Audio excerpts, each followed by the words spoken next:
सभी को जैमसी की ये क्रिसमस मनाना कितना सही है या गलत है, क्या यह परमेश्वर की आज्ञा, ये तीसरा भाग है। आइए हम इसमें और अधिक गहराई से परमेश्वर के वचन से सीखेंगे। लूका रचित सुसमाचार पहला अध्याय और उसका 26 वचन। लूका रचित सुसमाचार पहला अध्याय और उसका 26 वचन।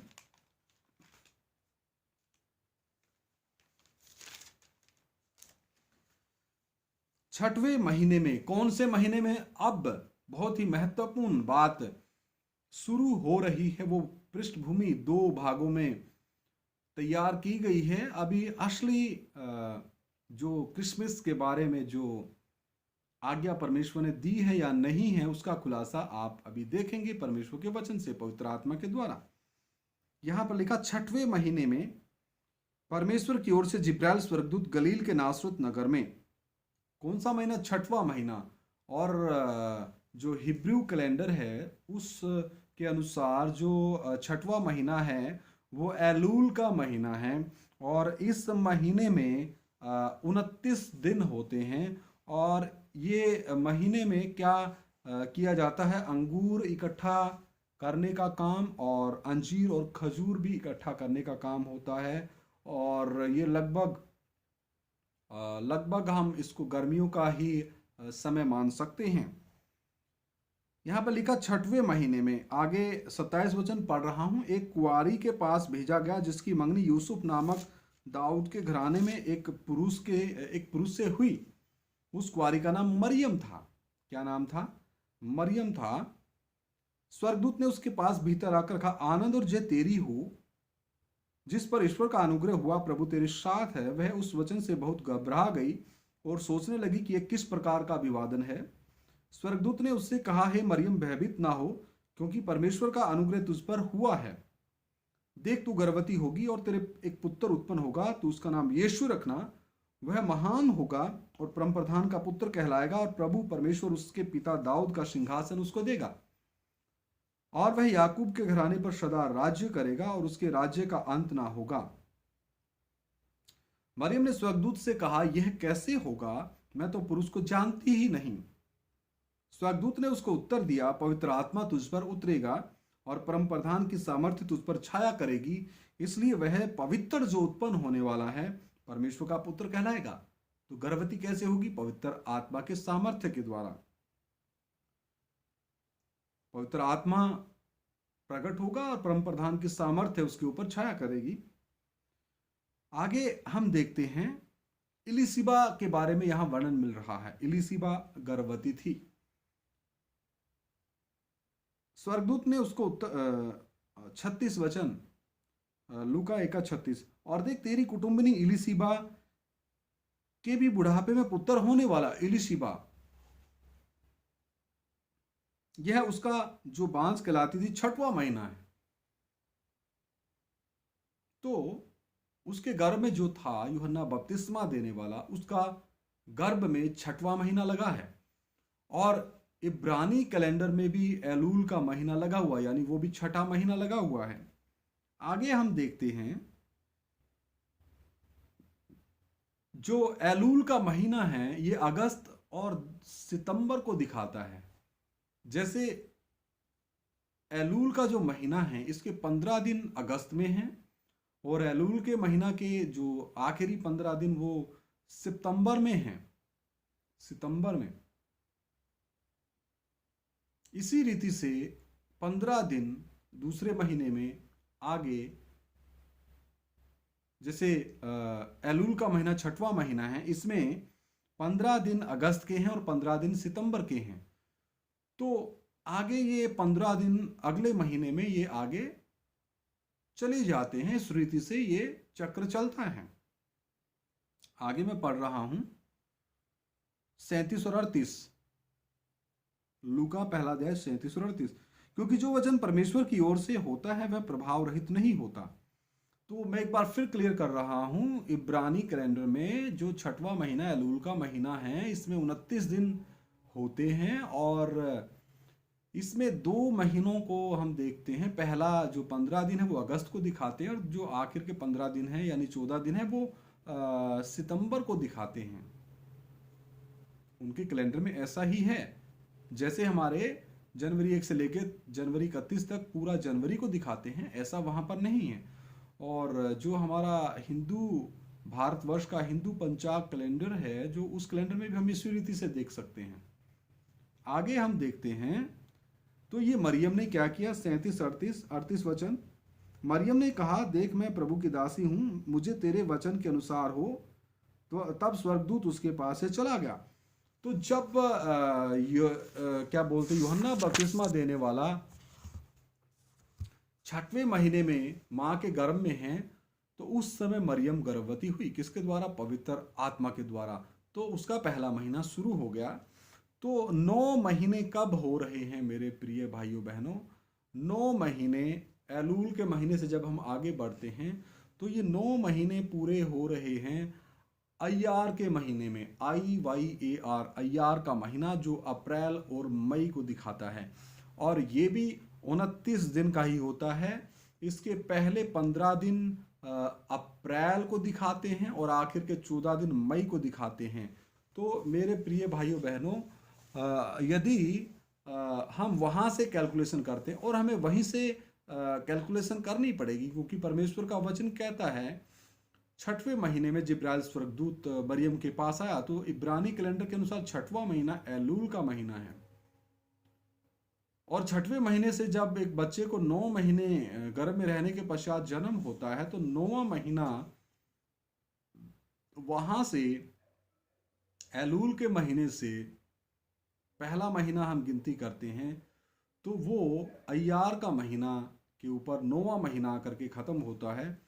और उस समय अय्यार का जो महीना है IYAR, वो अप्रैल और मई को दिखाता है, यानी पहले 15 दिन अप्रैल और आखिर के 14 दिन मई के दिन।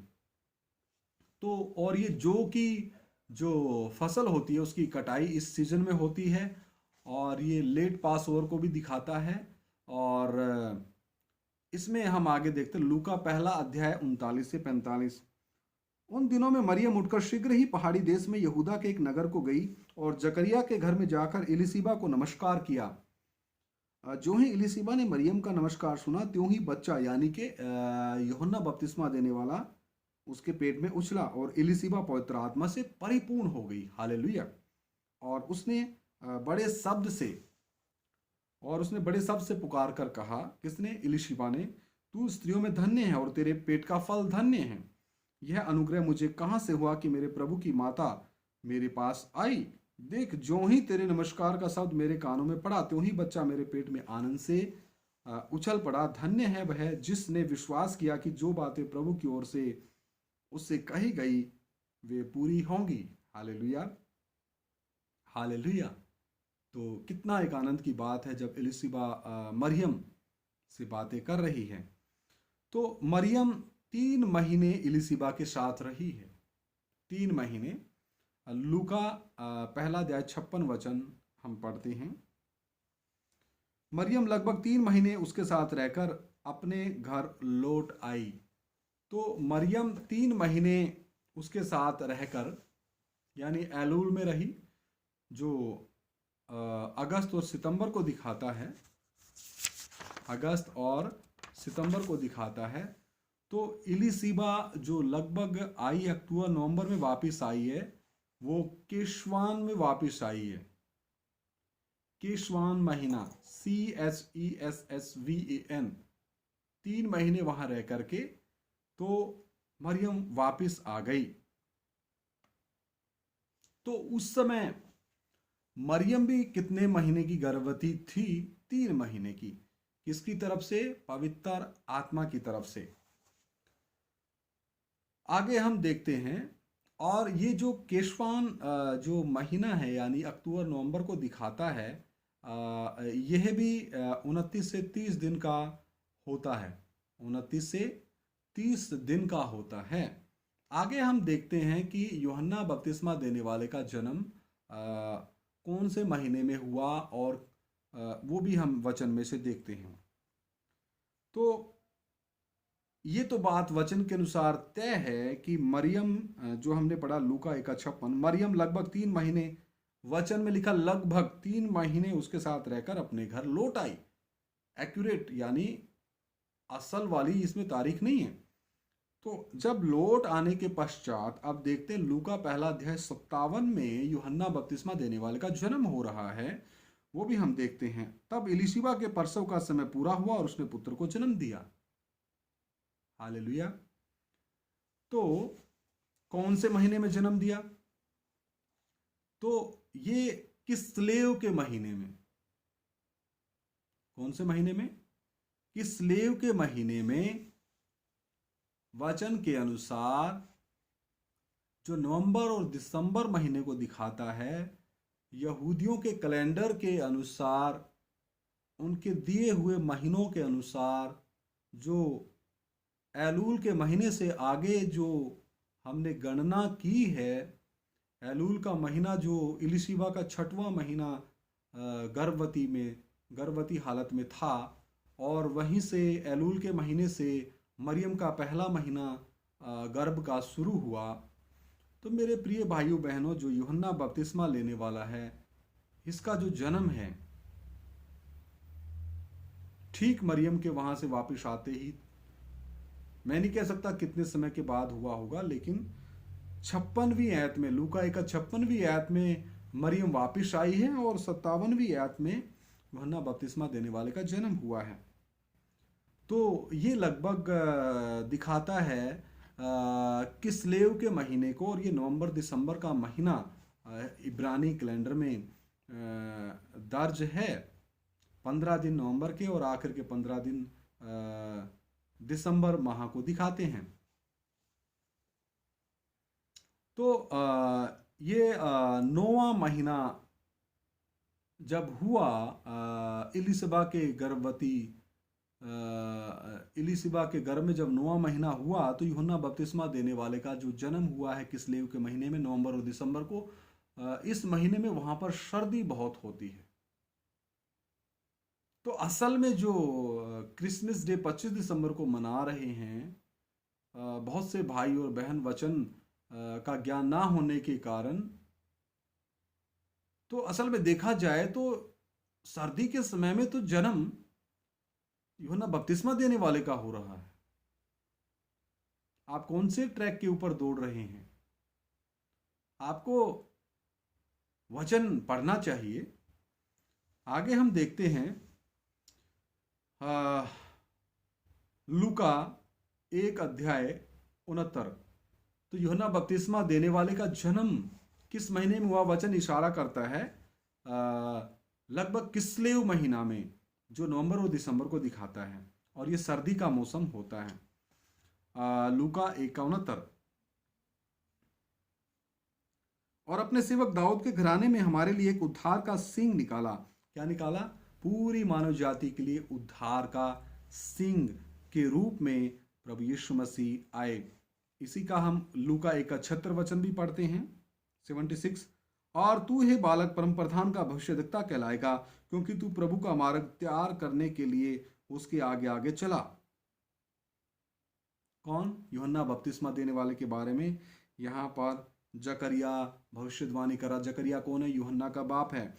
वो भविष्यवाणी कर रहा है, और तू हे बालक परम प्रधान का नबी कहलाएगा, क्योंकि तू प्रभु का मार्ग तैयार करने के लिए उसके आगे आगे चला है। हालेलुया। तो 6वें महीने में जिब्राइल स्वर्गदूत एलूल के महीने में कुंवारी मरियम के पास आते हैं। उसी 6वें महीने में इलिशिबा 6 महीने की गर्भवती है। तो ठीक 3 महीने बाद, यानी एलूल के 3 महीने बाद, किस्लेव जो महीना आता है इब्रानी हिब्रू कैलेंडर में, जो नवंबर और दिसंबर को दिखाता, जो सर्दी का मौसम होता है वहां पर, उस समय यूहन्ना बपतिस्मा देने वाले का जन्म होता है।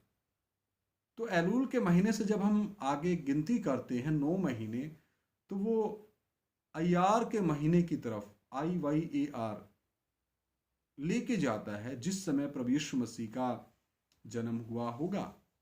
क्योंकि वचन की जो गणना जब हम करते हैं, पवित्र शास्त्र से जो गणना करके हमने देखा है, तो वचन उसी महीने की तरफ लेकर जाता है जो अय्यार का महीना है वो अप्रैल और मई को दिखाता है, पहले 15 दिन अप्रैल के और जो बाकी के 14 दिन है वो मई के।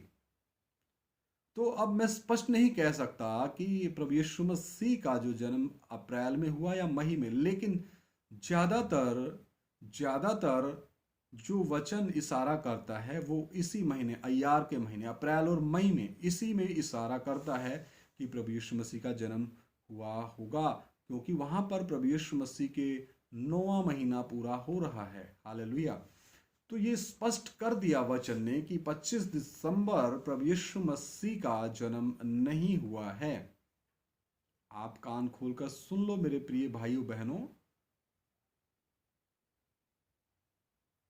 मेरी विनती है। और एक और मैं आपको डिटेल साझा करना चाहता हूं 25 दिसंबर के बारे में ही। 25 दिसंबर के बारे में ही मैं वो डिटेल आपके बीच में साझा करूंगा।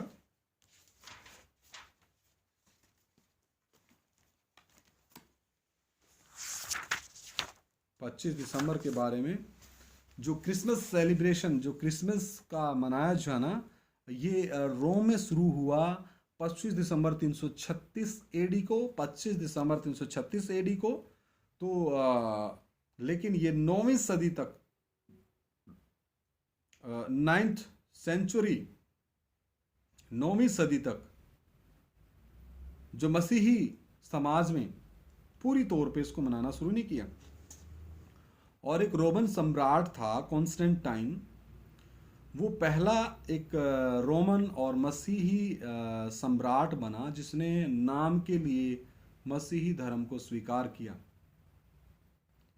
और वो कहानी आप सभी जानते हैं कि रोम के जो साटरनालिया में जो एक त्योहार होता था, जो अपने देवी और देवताओं की खुशी में शराब पीते थे, नाचते थे और मौज मस्तियां करते थे, मतवालापन होता था, लीला क्रीड़ाएं होती थी और सूर्य देव की उपासना के तौर पे भी रोम में ये त्योहार 25 दिसंबर को मनाया जाता था। तो जो बाद में रोमन सम्राट कॉन्स्टेंटाइन ने मसीहियों को खुश करने के लिए जो 25 दिसंबर सूर्य देव का जन्मदिन, वो इसमें प्रभु यीशु मसीह के जन्मदिन में वो तब्दील किया गया।